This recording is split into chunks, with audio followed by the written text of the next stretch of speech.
Good morning to all. I am G. Krishnan, Social Science Teacher, Gandhi matric மேல்நிலைப்பள்ளி கந்தம்பாளையம். இன்று நான் பார்க்க போகிற பாடத்தலைப்பு புவியியலில் அலகு 3ல் வளிமண்டலம். புவி உயிரினங்கள் வாழ்வதற்கேற்ற தனித்தன்மை வாய்ந்த கோளாக திகழ்கிறது.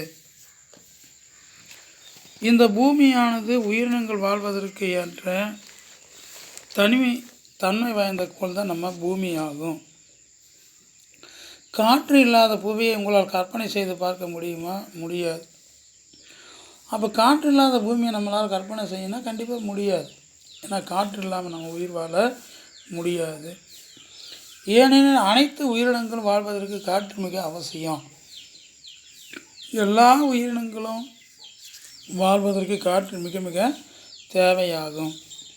புவியை சூழ்ந்து காணப்படும் காற்று படலம் வளிமண்டலம் என்று அழைக்கப்படுகிறது. இந்த பூமியை சுற்றி இருக்கக்கூடிய நம்ம கண்ணுக்கு தெரியாத அந்த காற்று தான் வளிமண்டலம் என்று அழைக்கப்படும். புவியை வளிமண்டலம் சூழ்ந்து காணப்படுவதற்கு அந்த புவியினுடைய ஈர்ப்பு விசையே காரணமாகும். அப்போ பூமிக்கு என்று தனியான அந்த ஈர்ப்பு விசை தான் அந்த நம்முடைய வளிமண்டலம் சூழ்ந்து காணப்படுவதற்கு முக்கிய காரணமாகும். வளிமண்டல கூட்டமைப்பு. வாயுக்கள், நீராவி மற்றும் தூசுக்கள் வளிமண்டலத்தில் வேறுபட்ட விகிதத்தில் கலந்து காணப்படுகின்றன. வாயுக்களும் நீராவி தூசுக்களும் வளிமண்டலத்தில் வேறுபட்ட விகிதத்தில் கலந்து காணப்படும். நைட்ரஜன் 78%, ஆக்சிஜன் 21% வளிமண்டலத்தின் நிரந்தர வாயுக்களாகும். இவ்விரண்டு வாயுக்களும் மொத்தம் 99% அதனுடைய விகிதத்தில் எவ்வித மாறுதலுக்கும் உட்படாமல் நிரந்தரமாக காணப்படுகின்றன.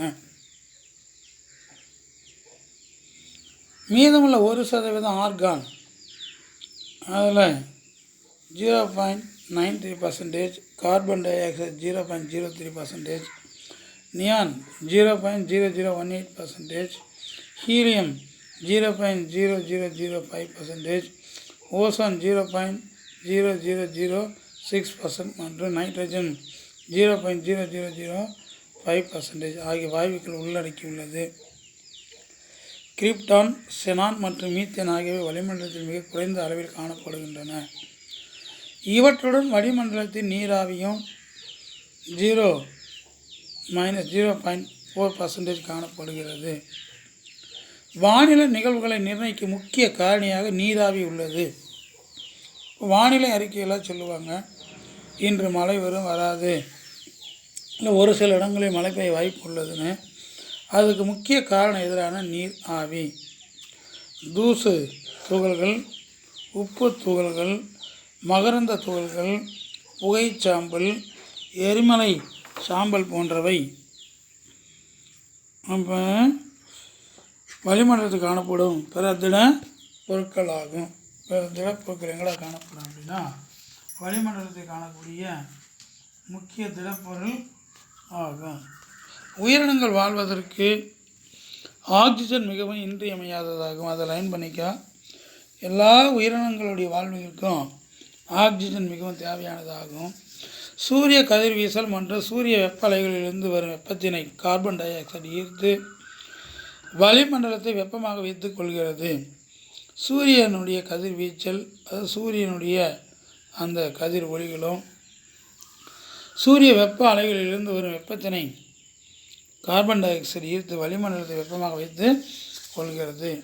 நைட்ரஜன் ரசாயன மாற்றம் எதுவும் அடையாமல் ஒரு செறிவூட்டும் வாயுவாக உள்ளது. சூரியனில் இருந்து வரும் கேடு விளைவிக்கும் கதிர்வீச்சிலிருந்து ஓசோன் படலம் நம்மளை பாதுகாக்கின்றது. சூரியனிலிருந்து வரக்கூடிய ஓசோன் படலம் அது நமக்கிடையே ஸ்கின், தோல் பிரச்சனைகளை ஏற்படுத்தக்கூடியது. அதை பாதுகாக்கிறது ஓசோன் படலம். வளிமண்டலத்தில் உள்ள திடத்துகள்கள் நீர் குவி புள்ளிகளாக செயல்பட்டு நீராவி சுருங்குதல் நிகழ்கிறது. அப்போ திட துகள்கள் நீர்க்குவி புள்ளிகளாக செயல்பட்டு நீராவி சுருங்குதல் நிகழ்கிறது.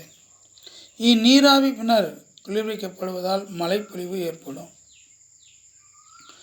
வளிமண்டலத்தினுடைய அடுக்குகள்.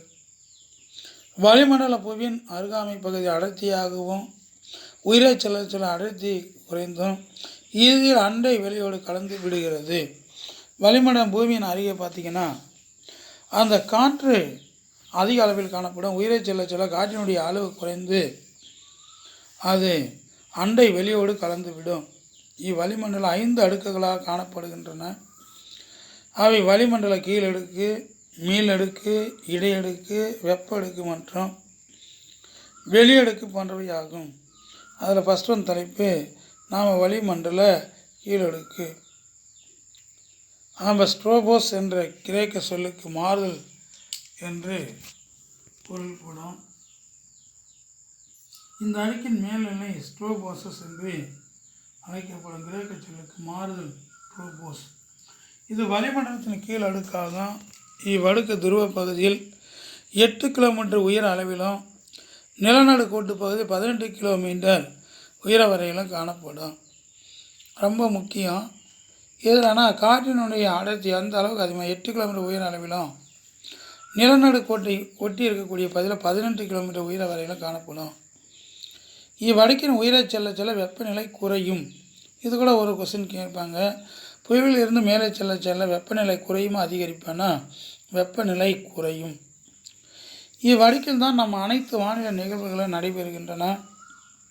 எனவே வளிமண்டலத்தினுடைய கீழ் அடுக்கு வானிலை உருவாக்கும் அடுக்கு என்று அழைக்கப்படுகிறது.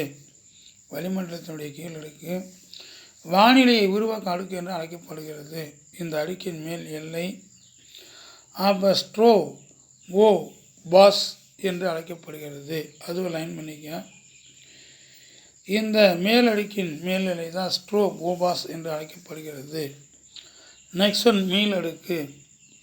கீழடுக்கிற்கு மேல் மீளடுக்கு அமைந்துள்ளது. இது வளிமண்டலத்தில் 50 கிலோமீட்டர் வரை பரவி உள்ளது. கீழடுக்கு மேல் மீளடுக்கு. இந்த வளிமண்டலத்தை 50 கிலோமீட்டர் வரை பரவி இருக்கக்கூடியது அந்த மீளடுக்கு.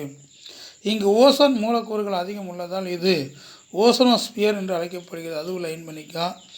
மீளடுக்குகளில் ஓசோன் மூலக்கூறுகள் அதிகம் இருப்பதனால அதனை ஓசோனிஸ்பியர் என்று அழைக்கப்படும். இங்கு உயரம் அதிகரிக்க செல்ல வெப்பநிலை அதிகரிக்கிறது. இந்த மீளடுக்கில் உயரம் அதிகரிக்க வெப்பநிலையும் அதிகரிக்கின்றது. இந்த அடுக்கு ஜெட் விமானங்கள் பறப்பதற்கு ஏதுவாக இருக்கும். இவ்வடுக்கின் மேல்நிலை ஸ்ட்ரோபோஸ் என அழைக்கப்படுகிறது. அதுவும் லைன் பண்ணிக்க. மீளடுக்கினுடைய மேல்நிலை டேஸ் என அழைக்கப்படும் அப்படின்னா ஸ்ட்ரோபோஸ் என அழைக்கப்படும். இடையடுக்கு மிசோஸ்பியர் என்பது வளிமண்டலம் 50 கிலோமீட்டர் முதல் 80 கிலோமீட்டர் உயரம் வரை காணப்படுகிறது. இங்கு உயரம் அதிகரிக்க செல்ல வெப்பநிலை குறையும். புவியை நோக்கி வரும் விண்கற்கள் இவ்வடுக்கில் நுழைந்ததும் எரிவிக்கப்படுகின்றன. இடையடுக்கின் மேல்நிலை மிசோபாஸ் என்று அழைக்கப்படும். அதுவும் கொஸ்டின் கேட்பாங்க. இடையடுக்கின் மேல்நிலை டேஸ் என அழைக்கப்படும். மிசோபாஸ் என அழைக்கப்படும். நன்றி.